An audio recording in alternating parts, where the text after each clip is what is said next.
Jumpa lagi dengan saya Yedi Indra di Seruput Kopi Cantik dengan renungan yang berjudul Are You Still Alive?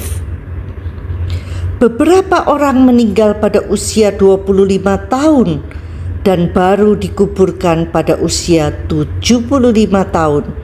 Quote dari Benjamin Franklin. Mak jelek. Tua itu bukan soal angka atau umur. Orang yang berhenti belajar dan bertumbuh, entah dia berusia 25, 75, atau 95 tahun, sesungguhnya orang itu sudah mati. Hanya saja belum officially diumumkan, kata John Maxwell, motivator top dunia, menjelaskan. Son, remember, the best is yet to come. Anakku, ingatlah, yang terbaik belum datang.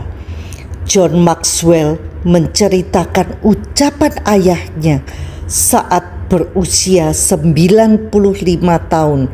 Wow, dahsyat. Ayah John masih bekerja full time di usia 95 tahun, meninggal di usia 98 tahun. Sungguh luar biasa, tidak heran putranya John Maxwell berprestasi di tingkat dunia, penulis ratusan buku, terutama kepemimpinan dan motivator top. Like father, like son, kata pepatah. Sementara banyak orang yang sudah merasa tua di usia 50 tahun, Papa John Maxwell justru masih menantikan hal yang terbaik di usia 95 tahun. Nyata benar bedanya. John bercerita, suatu ketika dia menghadiri reuni SMA-nya. Yang sebelah sana topiknya tentang obat, yang di sebelah sini tentang penyakit dan dokter. Selesai acara reuni, saya tidak tahu harus pulang ke hotel atau harus ke emergency room, ujar John terbahak-bahak. Banyak orang yang tidak sadar, seperti orang berpikir dalam dirinya, demikianlah ia. Kitalah pelukis takdir kita sendiri. Apa yang kita pikirkan dan ucapkan, saat itulah kita sedang menyapukan kuas di kanvas kehidupan kita sendiri. Malangnya, banyak orang yang tidak menyadarinya. Mereka mengutuki dirinya sendiri dengan melabel diri STW alias setengah tua, pikun, maklum sudah umur, dan sebagainya. Belum lagi hobi sekali menyatakan kepemilikannya atas berbagai penyakit. Saya itu punya penyakit darah tinggi. Saya itu punya penyakit diabetes. Saya suka sakit mah. Pak Dolfi, sahabat saya, kerap bercanda. Yang disukai dan dipunyai itu yang bagus-bagus saja. Aset gitu loh, jangan penyakit. Sudah menjadi kebiasaan dalam pembicaraan umum, sehingga tidak sadar bahwa pilihan kata yang berkonotasi negatif itu akan memberikan gambaran kelemahan pada diri sendiri. Nah, terjadilah menurut imanmu. Kami terbiasa tidak membicarakan penyakit atau hal-hal negatif. Meski betul-betul sakit, kami tidak mengucapkannya secara verbal, hanya sekedar untuk pembicaraan ringan. Why? Kan berlawanan dengan doa yang memerintahkan kesembuhan terjadi. kami fokus pada janji kesembuhan Tuhan dan memilih hanya berita-berita yang selaras dengan janji-janji Tuhan, maka kesembuhan pun tercipta. Saya paling tidak suka jika teman-teman sibuk mengaku sudah tua. Belajar tuh dari papanya John Maxwell.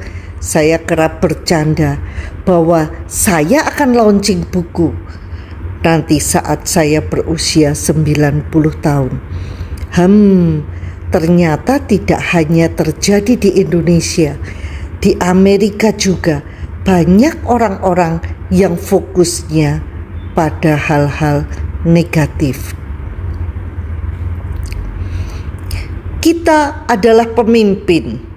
Kalimat retorik yang menarik dan jarang disadari orang bahwa setiap kita adalah pemimpin. Tapi saya nggak punya jabatan apa-apa. Saya hanya seorang ibu rumah tangga. Setiap kita mempengaruhi orang lain, entah sedikit atau banyak. Seorang ibu rumah tangga paling tidak mempengaruhi anak-anaknya. Tujuan hidup setiap manusia agar menampilkan Allah melalui kehidupannya, sehingga mempengaruhi orang lain. Konon keteladanan berbicara lebih keras daripada 1000 khotbah. Mendengar kisah tentang Papa John Maxwell sudah membuat hati saya bergairah dan ingin meneladaninya, menyelesaikan pertandingan kehidupan yang membanggakan sebagai pemenang seperti beliau, dan pengaruh terbesar kita disampaikan melalui perkataan kita. Kata-kata kita membangun atau menjatuhkan tergantung pilihan kata yang kita ucapkan, bagaimana cara menyampaikannya, serta kapan waktu yang tepat untuk mengungkapkannya. Dibutuhkan people skill, kemampuan menghadapi orang dengan cara yang ramah, efektif, sehingga mencapai hasil yang baik. Belajar yuk agar kita dapat hidup yang berdampak dan menjadi pemimpin yang memberi pengaruh yang positif. I have learned that people will forget what you said. People will forget what you did, but people will never forget how you made them feel. Quote dari Maya Angelou. Saya belajar orang akan melupakan apa yang Anda katakan. Orang akan melupakan apa yang Anda lakukan, tetapi orang tidak akan pernah melupakan perasaannya karena Anda.